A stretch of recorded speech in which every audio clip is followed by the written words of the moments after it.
We want to welcome you back to another episode of Between Us and Y'all. I'm Yasmin. I'm Nafis.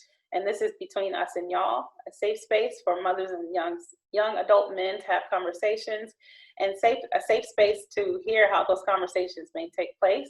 Today we have some guests. We're going to be introducing them shortly.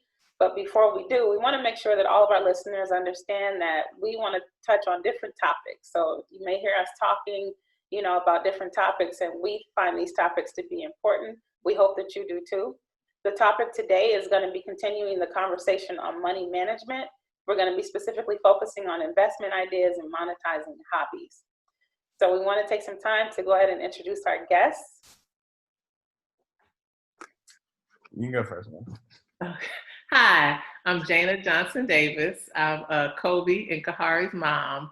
I'm an educator. I was recently elected to the City Schools of Decatur School Board, and I'm also the internship director for the Davis Bozeman Law Firm. And I'm so happy and honored to be here. Cool, thank you. Young man? My name is Kobi Davis. Just graduated from Howard University with a degree. Thank you. With a degree in marketing, and I'm going to law school at Georgia State in the fall. Oh, wow. Following in your dad's footsteps. That's what's up. Thank you. Congratulations. My name is Khari Davis. I'm 20 years old. I'm the son of Jana Johnson Davis. I'm a film major at Howard University. I'm a rising junior right now. So, yeah.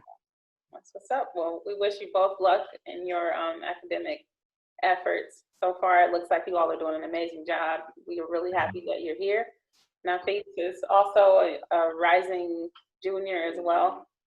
And so Khari and Nafis, you all are on the same level. All right, so our topic today, as I mentioned, is money management. And we're talking specifically about investment ideas and monetizing hobbies.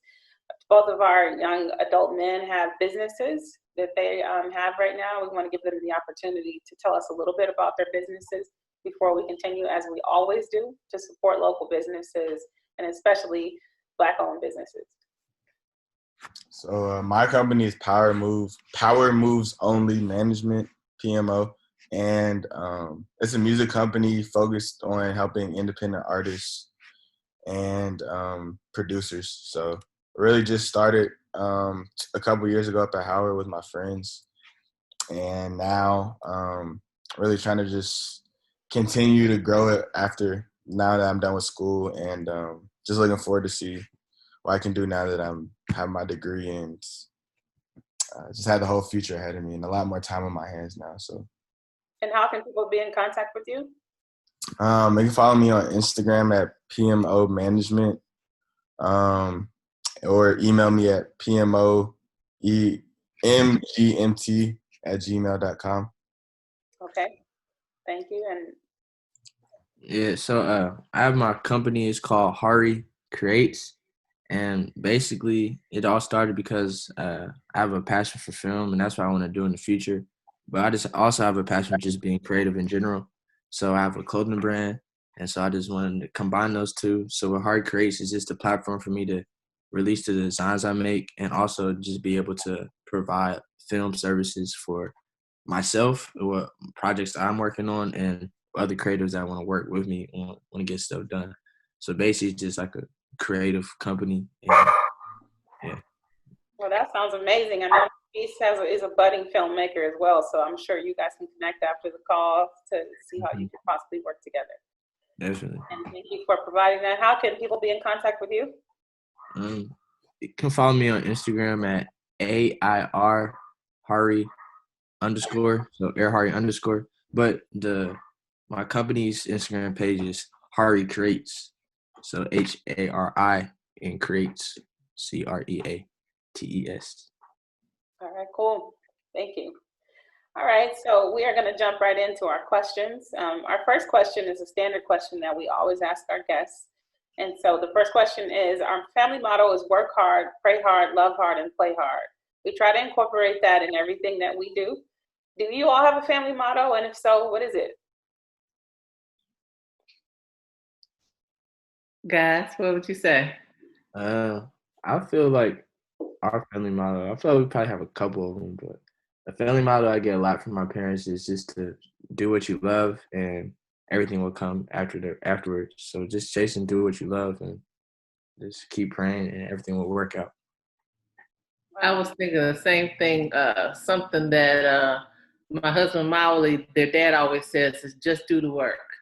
Just do the work, and then everything else will fall into place. So, we have always tried to push this message of just don't, be out here chasing the dollar. Trying to, just trying to make some money. Like Khari said, do what you work, be passionate about it, and then all those other benefits will come in due time. And so, yeah, I would say, like Khari said, do the work, do what you love. I love that. Kobi, would you add anything, or you agree with what you said? I'll probably say the will to win is nothing without the will to prepare. And that's just something my dad says a lot. I think he said he got it from his law partner. So he says it around the house a lot, just pretty much like nothing will come easy if you don't like really work for it. So I've always just like held on to that. Wow. So I love that motto. I love that you all are offering your children the opportunity to be creative and to support that and live within that, truth, and also to have the will to stay committed to it. Because it's one thing to be allowed to be creative, but it's another thing to be held accountable for that creativity. So I wish you both good luck, and I think that's an amazing motto that you all are following. So we support it 100%. Thank you. Cool. And we're going to go into our next question. So do you all ever have questions regarding money management as it relates to investment ideas? And if so, what do those conversations look like as a family or between you, Mama Jana, and your young men? Well, we have conversations. Really, I don't know. I was kind of embarrassed when I saw the question because I felt like we haven't had enough conversations about investing. Okay. But when Kobi and Khari came home during this COVID crisis, I was pleasantly surprised that they both had been investing money. Oh, wow. And so maybe they can talk a little bit about that. I knew that Kobi had started talking about that and doing that when he first went to Howard. He had got into investing. And even though I was a business major at FAM, I really have not been as informed in that where we have invested money. Mauli has guided that process, but I do need to be more informed about it. But I would love for Kobi and Khari to share what they have been doing in terms of investing. Okay. So last night, me and Khari actually just watching a video about it was a billionaire giving advice on like his investment plans during like the corona outbreak and stuff, and just what he foresaw in the future. So I really haven't like invested any money like yet. Me and Khari more so have been just like talking and strategizing about like different like markets that are probably going to end up developing because of this virus, or like just like right now it's just a weird time because a lot of businesses, we don't know how they'll perform because of we've never been in this type of situation. So like I say right now, like just doing the research and like learning just about different markets and industries, and like diversifying your portfolio is something like I would focus on, because nobody thought this crash would happen or just the virus would come about like this. And just shows how important it is to have different like ways of making money or different like areas you're invested in, like just not having all your money in one market, because you never know if something like this could happen. So I just really been trying to learn as much as I can from this situation, because we've never been in something like this before, but there definitely are a lot of like good things to just take away. Oh, okay. Khari, something? Yeah, I would say like when I was selling I was been selling shirts. So when I was selling shirts, I made with the money I made, a mistake I kind of made was I didn't put enough back into like getting the shirts reproduced. And that's something my dad really had to like emphasize to me, just like the importance of, putting your money, the money that you make, the profit, and just putting it back into the business so you can keep making more money. So that's just some advice and lesson I learned from myself and what my dad gave me about that. But I would say if you're looking to invest some money, I've been investing on an app called Robinhood, and on there you can do like day trading, and you can invest in stocks all through your phone. So if you're trying to find a way to make some money and you want to invest in long-term money or even short-term money, you can do day trading. Robinhood is a great app for that. So. Wow, that's what's up. Okay, next question. The next question is there any process in place that you research is there any process in place that you research an idea or take any other steps before discussing your ideas with each other? As far as, your investment, it sounds like you all are doing some stuff on YouTube as far as your research is concerned. What does the process look like when you find an idea? Do you guys sit down and write down like the pros and cons, or do you say, no, this is not a good idea because it costs too much, or, what does that process look like? I think me and Khari do a good job of like just bouncing ideas off each other and like just fleshing them out just by talking and having just dialogue. Like we'll do this all the time. Like we'll just have an idea and we'll already be just sitting down together and probably just walk through like the different ways of like who could this be valuable for? What are like some competitors like? So just doing like a basic like SWOT analysis of like the different, like knowing your threats and strengths and weaknesses and that type of thing. So I think me and Khari just had that dialogue like while we're discussing just ideas in general. Like I don't think it has to be an official like. I mean, it is good to write stuff down for sure, but sometimes like just to get started, it's good to just have a conversation and then go from there. I guess also just knowing like people that who could help with the idea is something that we also try to think about when we have an idea. So. Yeah. So when you had done some investing, like when you first got up to Howard, you know what I'm talking about? Oh, Forex? Yes. Yeah.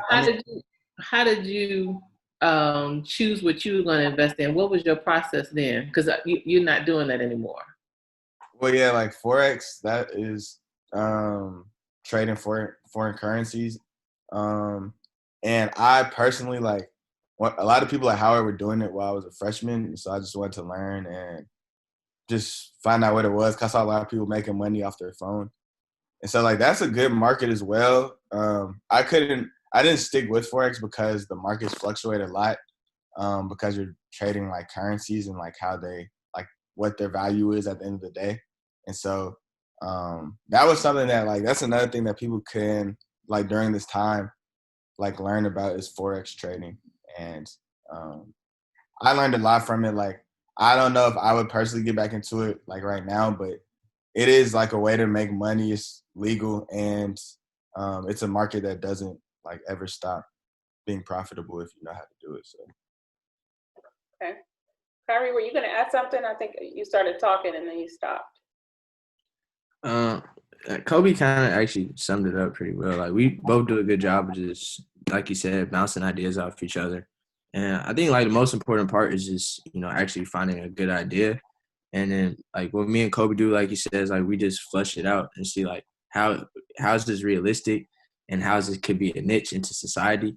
So I was just talking to Kobi last night about how we need to start thinking of a way where we can be like a service somehow because this pandemic. So I know there's a lot of areas and opportunities to benefit off this and where people can also benefit. So just, I don't know, we're always thinking of stuff to do. And I feel like we're always thinking of like the next big thing and whatnot. But I feel like just your imagination is the first big step in the process. Okay. All right, so for my next question, I want to know when you all are looking at these ideas, what are some of the red flags that come up? Or how do you identify red flags when you are looking at an idea or when you're talking to each other and you say, yeah, that's probably not a good idea? What are the things that turn out to be red flags? I feel like a red flag would be if there's another idea that's similar to yours, almost identical, then that would be something that you wouldn't want to do. Just try to be as fresh and as original as possible. Yeah, that's one red flag for me. I always don't want to be like anyone else. So just if it's something that imitates what I'm trying to do, then I don't want to do it anymore. Okay. Kobi? I think Khari said it pretty much, but I was probably gonna say hit on the head. Like, If somebody else is doing it. yeah, or if it's just like really oversaturated. Like if there's too many competitors in that market, or like, yeah, just something like we don't want to do anything like that's too fragile of an idea that like trying to think. Or if there was like if there was a regulation to be passed that could change certain things, like that's also something I look at. Like, all right, maybe there will be a policy that will mandate certain things or not. Like just in terms of like even cannabis or something, I'm interested in learning more about like the industry, and so like that's one of the things, like just learning the different like rules and stuff of like cannabis industry and the licenses you have to have.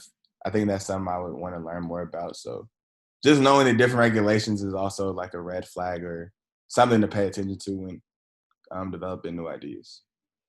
Okay, so Mama Jana, I want to take this question back to you. If you were offering advice to our listeners for moms who had sons just like yours that come to you and say, hey, I have this idea that I'm interested in investing in, what would be some of the red flags that you would say that they need to look out for?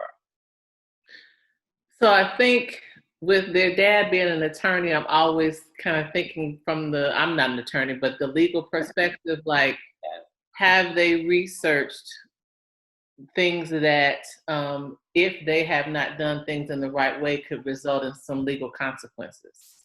And so if they've not done that, that's a red flag for me. I feel like Mawali and I try to do a good job of supporting their ideas.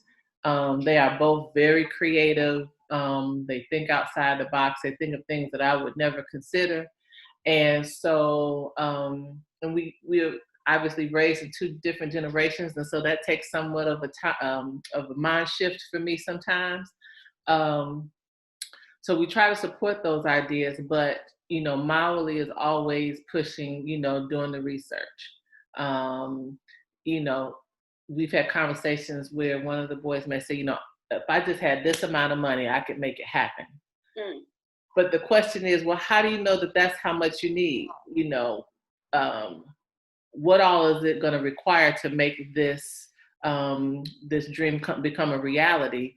And have you done all of the line items to make sure that that would even be enough, or would you even need that much?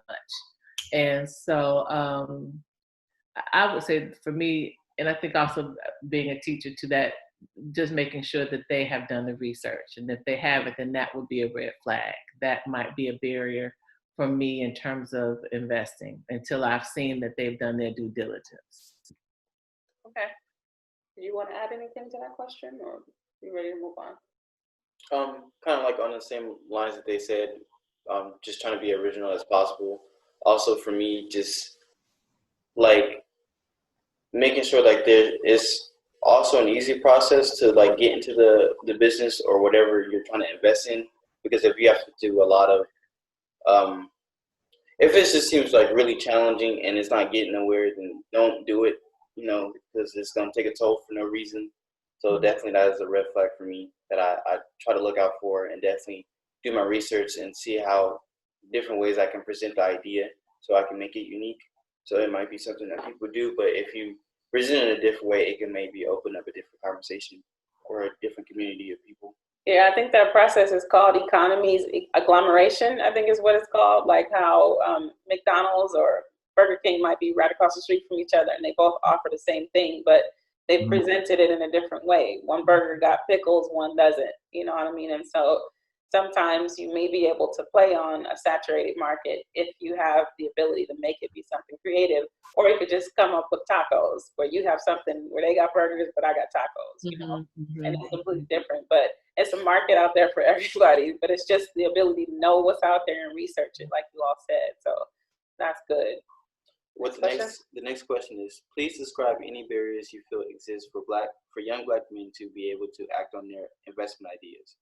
How do you all address this as a family? Did you all hear the question? Yes. Okay. I mean, I don't think there are really any barriers unless, I mean, obviously just having the money, like, but at the end of the day, like, you can always go and create the opportunity for yourself. Like, the information is out there, and I just feel like anyone who wants to have, like, be their own boss and be an entrepreneur, like, this is always, like, the best time. Like, we live in the best era to do that just because there's so much information and there's so many different ways to make money. Like, I don't know if they're, I mean, I know for, like, certain industries, I would say maybe, like, once again, back to the cannabis industry, like, that's probably the only industry I feel like it's unfair that, like, there's certain regulations you have to meet or criteria you have to meet in order to become in order to, like, be able to grow your own stuff or own your own stuff. So, like, that's probably the only industry where, like, I feel like there's an unfair advantage against people of color because we've been disenfranchised and haven't had the opportunity to enter into that, like, market, like, as well as, like, other races have, or as fairly as other races have. Oh, I feel like, I mean, there's like obviously going to be barriers just because like of like economic disparities between Black people and white people just through history. And so I feel like the conversations we have in the house is like, don't let those like barriers define like what we could do. So like working hard and like chasing your dreams, you know, can outbe all those obstacles that were put against us. So although there is barriers, it's like more of, you know, like what can you do? It's like more of like in your willpower to overcome those barriers. So just like my mom said earlier, like our motto was just to work hard and pray on it and everything will fall in its place. And so I feel like that was just how we overcome barriers. Okay.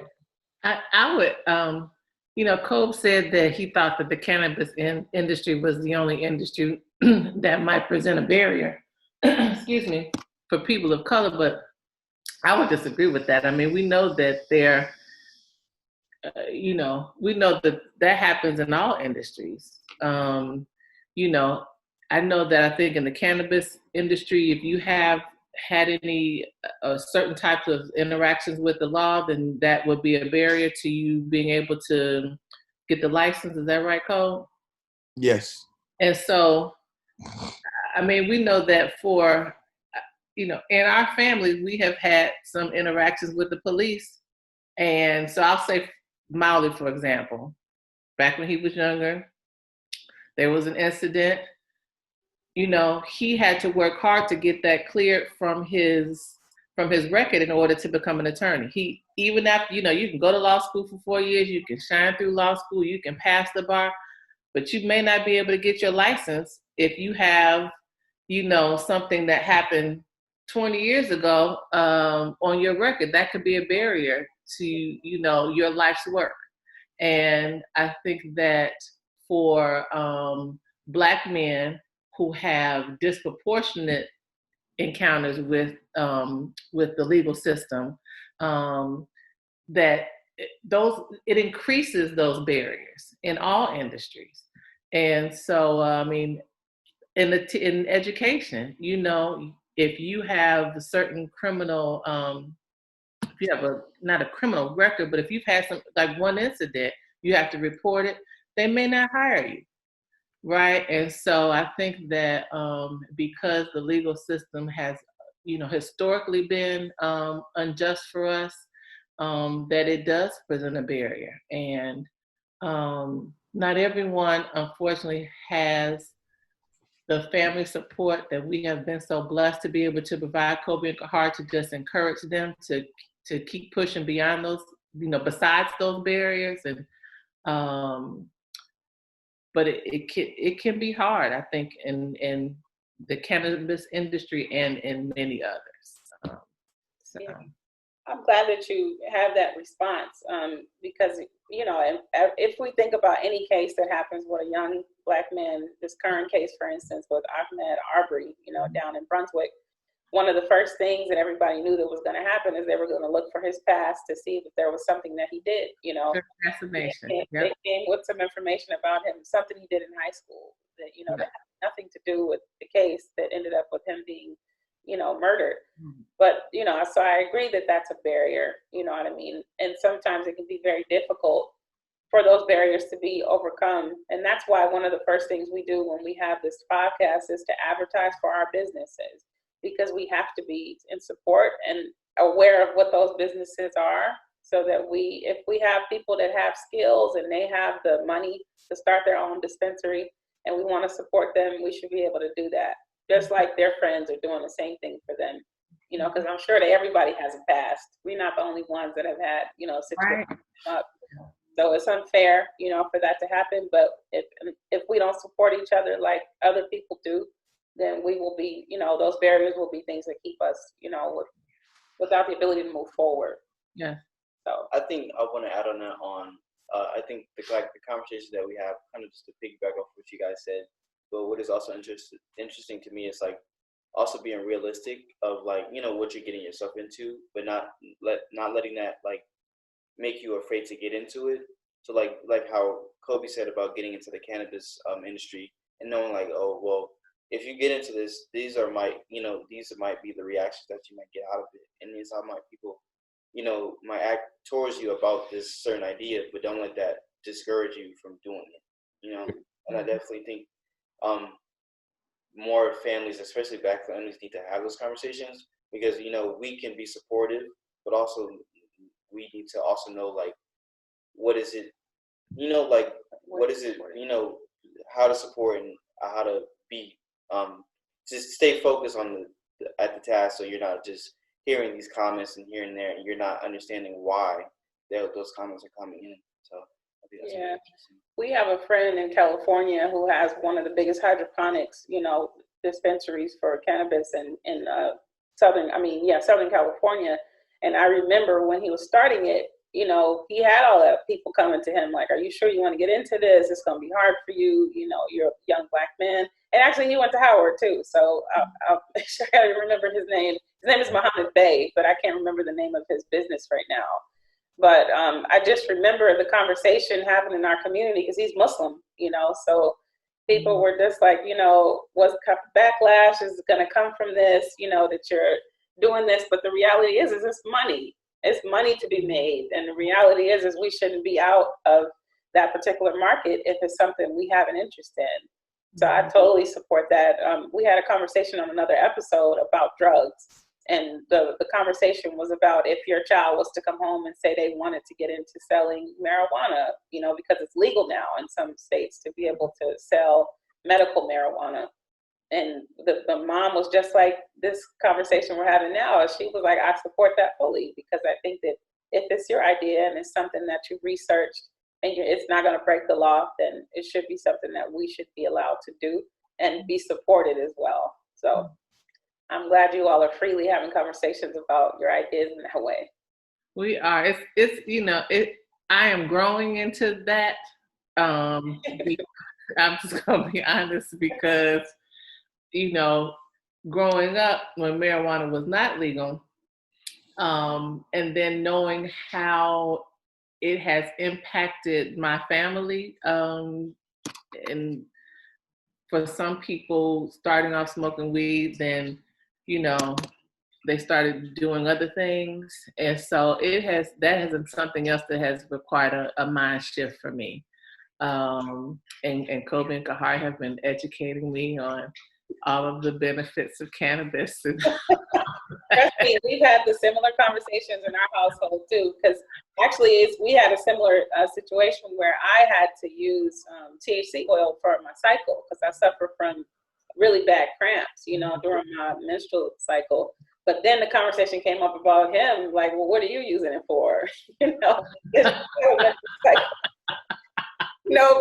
to be able to freely have a conversation about what's going on, what are you putting in your body, because when I started researching it myself, I learned that Monsanto was actually producing some marijuana, and they are in charge of genetically modified foods. Mm-hmm. So if they're growing it and you could possibly be smoking it or taking their oils, then I don't want you doing that because it might not be the best thing for your body. Right. It opens up, kind of a safety conversation about if this is something you're doing, know where it's coming from, know, who produced this and know what it's going to be doing to your body. As opposed to just saying all marijuana is healthy because it came from God, Yeah. Monsanto is not God at all, so you need to make sure that you're aware of where it's coming from. Definitely. Okay, cool. So for our next question, as college students, it sounds like you all are absolutely on top of monetizing things, especially hobbies, if you find a way to make money from it. If you had to offer advice to our other college students that are listening, how do you develop an idea that started off as a hobby and turn it into something that you can make money from? What would you say to our college students that are listening? Because everybody got hobbies, but everything's not going to make money. So what advice would you all offer?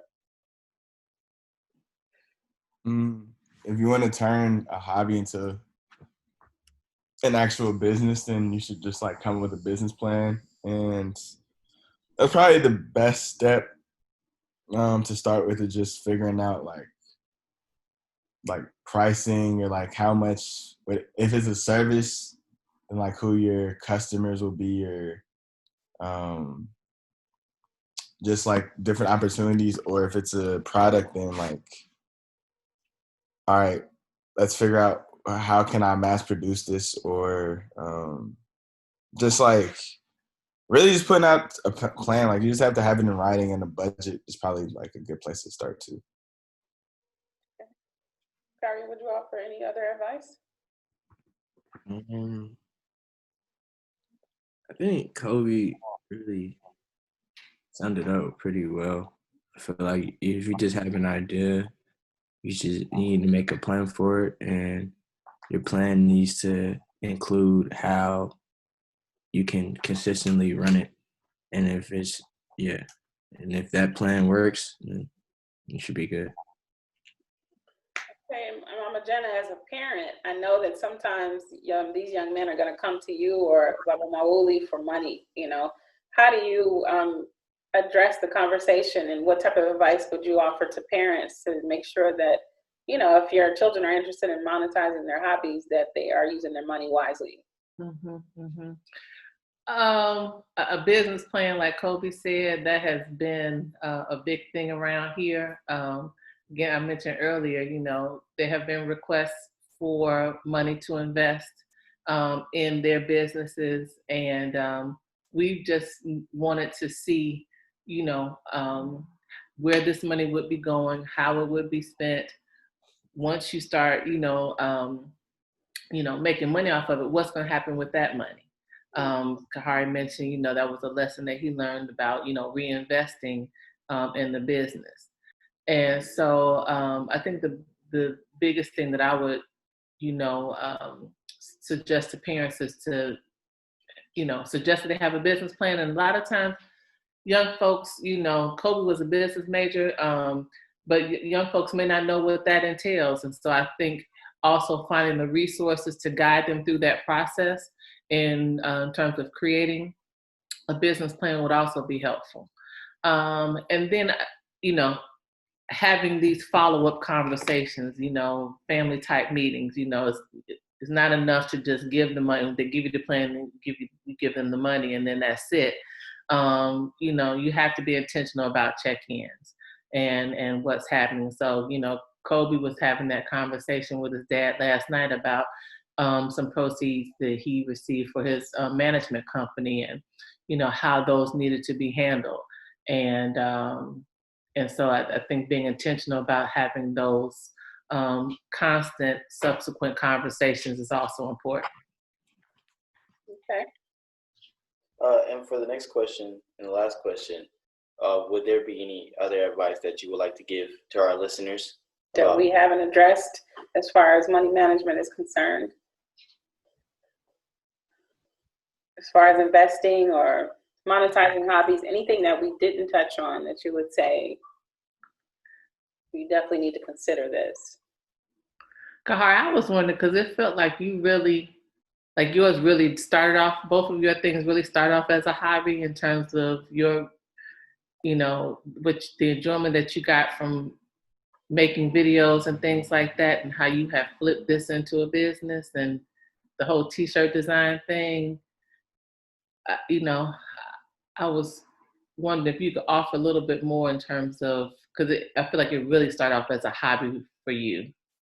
Yeah, I just go back to say just to like my mom and my dad always just heavily encourage me just to do what I love, and so that's just all what I'm doing. I feel like, in life, if I'm not like happy with what I'm doing, there's no reason for me to be doing it. So that's exactly what I'm on. I'm just trying to do what I love and have fun while doing it. So if you have a hobby or anything, and I would say my advice is just to be, it doesn't always have to be your hobby, obviously. Like, if you love doing it and that's what you do every day, then make that what you want to do in life and just try to do that. What did it look like for you when we were first just, interested, saying, I like making videos? What happened to be able to switch it over to be something that you started making money from? Or, what did that process look like? How did you get from one step to the next? Well, I first started just really playing around on like a video app called Video Star. And me and my friend was just making like music videos off our phone. Okay. So it just came from actually just, like being bored and just having something to do. And so I continued just making videos, just doing little stuff, went to some film camps. And then I just decided like this year that I should make it official, and I'm good enough where I could charge for my services.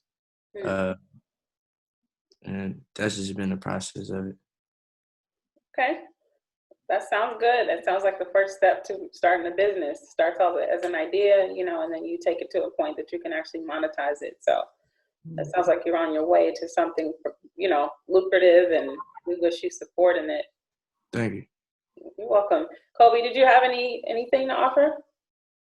I would probably just say like building your network up and finding those people who are already doing what you want to do, or whatever you're interested in doing, finding people who are already established and can give you guidance. So just to make your life easier, so you can avoid like some of like the easy stuff that probably someone else could have told you if you knew. So find a mentor. That's definitely good advice. You want anything to offer on that question? I agree with what they said. Okay. I was going to add, so like both of the boys, I think have always had an interest in business. And so for parents, I would say,